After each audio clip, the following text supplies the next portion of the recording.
szervezésekkel érkeztetek ide hozzánk Keszthelyre a Jazz Fesztiválra. Különlegesen meleg nap a mai, úgyhogy kicsit a túlélés is benne van, de nagyon régen jártunk itt, és csodálatos élményeink voltak. Úgyhogy vártam már ezt, hogy újra itt a kastélykertbe tiszteletünket tegyük, ha mondhatom így csodás környezet. És hát most itt egy olyan lakosztályban kaptunk helyet öltözőnek, tessék megnézni, hát ez nem mindennapi nekünk sem, és hát már ezért az élményért így nagyon, azt gondolom, hálásak lehetünk. Úgy érzem, hogy akkor nagyon örültök, hogy itt lehettek. Mit szóltok hozzá, hogy egyébként vidéken szervezésre került egy ilyenfajta esemény, ez azért nem jellemző. Nem tudom, hogy mit gondoltok, milyen hatással lesz ez majd esetleg a jazz életére? Hát én nagyon remélem, hogy elterjed a híre. Egy 2 napos jazz fesztivál, és ahogy láttam a közösségi oldalakon, minden résztvevő nagyon erőteljesen, intenzíven posztolta az eseményt. Mi is ugye kezdtünk hírt adni a rajongóinknak, hogy ebből hát egy sorozat is lehet későbbiekben, és tényleg Keszthely is egy ilyen jazz központ lehet legalább így a nyár közepén.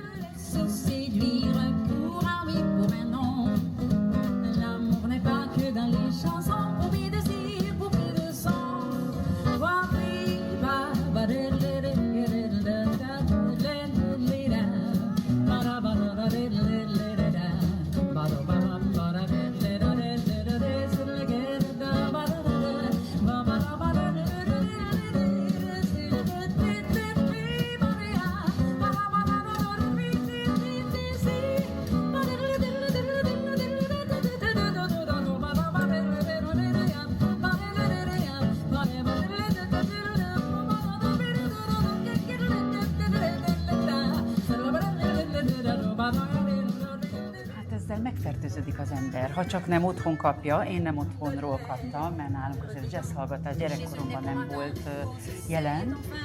Úgyhogy én megfertőzöttem olyan kortársak által, akik ma már kollégáim. Tehát, hogy így úgy benne maradtunk ebbe a zenélés életformába, és tényleg van olyan, akit még az elején ismertem meg, és mai napig találkozunk színpadon, úgyhogy ez azért jó érzés, hogy így ilyen erős hatással tudtunk egymásra lenni annak idején, hogy ez mai napig van.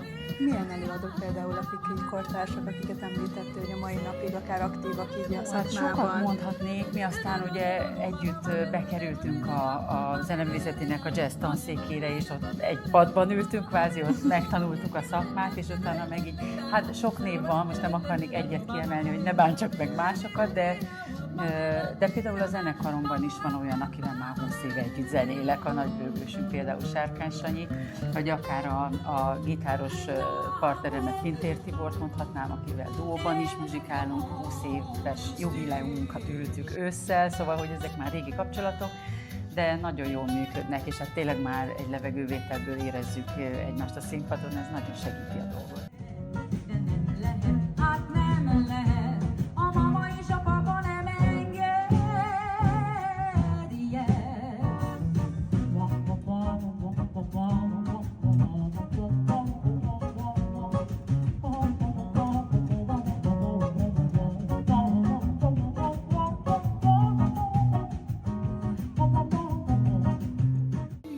Az rengeteg idő. Mi tudja egyébként lendületben tartani így az együttest, akár így a közös munkát, minden?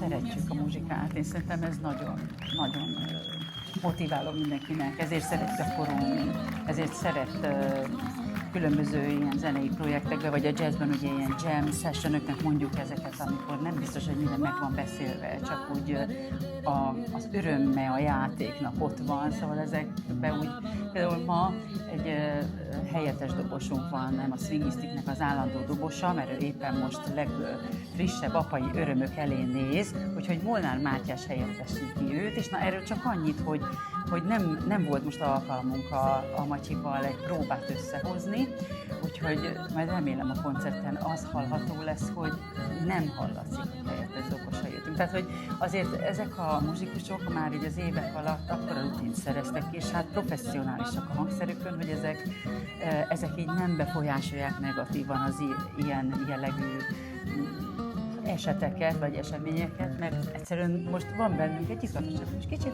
más fogunk a dobszólamba hallani, mint szoktunk, és ez így nagyon izgalmas tud lenni, úgyhogy én most ezt különösen várom emiatt, mert Matyival rég játszottunk, most itt volt egy lehetőség, és tök jó lesz. Je vous parle d'un temps que les moines d'un temps ne peuvent pas connaître.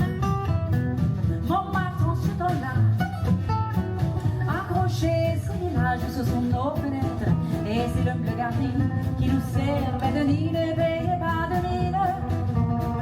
C'est là qu'on s'est connus, pas qui criait famine et moi qui posais nu.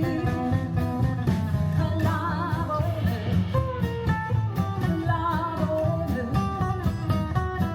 ça veut dire on est heureux. És kulisszatitokként elárulnád nekünk, hogy mennyi improvizálás történik egyébként egy koncert során akár?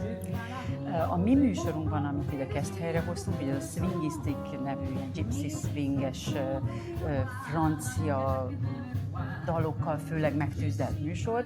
Itt ugye vannak a daloknak keretei, ezek azért ismert dalok, akár klasszikus régi francia sanzonok, vagy mai kortárs daloknak a szerzői, de mindig van benne hangszeres szóló, néha ének szóló is, hogy vannak szólók, de azért a daloknak keretei vannak. Hát van ennél sokkal szabadabb jellegű jazzmuzikus, vagy muzsika is, ahol nincsenek ilyen precíz keretek, hanem egyszerűen játsszál valamit, és majd rászállok, és akkor... De azt gondolom, hogy egy olyan fesztiválon, ahol a közönség nem feltétlen jazz hallgató, hanem inkább érdeklődő, ezt, hogy keretei vannak a zenének, jobban érteni tudja, és ezt a kapcsolatot könnyebben meg tudjuk velük teremteni. Meg hát amiatt is, hogy vokális zene, amit mi csinálunk, azért keretek kellenek az énekesnek, úgyhogy itt ez ilyen szempontból könnyebbség is, meg egy kicsit a kapcsolatot könnyebben össze lehet hozni. Akár jazz hallgatókkal, akár olyanokkal, akik nem hallgattak, vagy nem szeretik a jazz, sokan oda jönnek hozzám koncert után, hogy én megmondom őszintén, ne haragudj, én nem szeretem a jazz, ez nagyon jó volt. Tehát, hogy be lehet csomagolni úgy a jazz zenét, hogy az teljesen fogyasztható legyen, hiszen hát valaha, ha úgy veszük, tánczeneként indult el a swing zene, a 40-es, 50-es években, hát ugye azért, ha erre táncolni tudtak, akkor egy dallamos és jó könnyen fogyasztható zenéről van szó. És ez a gypsy swing egy hasonlóan ilyen megtűzelve nagyon virtuóz, nálunk főleg gitárszólókkal, és ugye gypsy mitől más ez? Az amerikai jazz zene, hát a világháború alatt, hogy átjöttek és idehozták az amerikaiak a swing zenéjüket, úgy összekeveredett, főleg a francia területen élő gypsy zenével, és ettől egy picit a swingnek más lüktetése lett, kicsit olyan, ezt nem is akarom most így megcímkézni, hogy milyen, ezt döntsék el a hallgatók, de minden esetre kicsit európandizált, jól mondom ezt a szót, swing lett belőle, úgyhogy, és főleg úgy, hogy sok francia nyelvű dal van, így nagyon arra az irányra hajaz ez az egész műsor.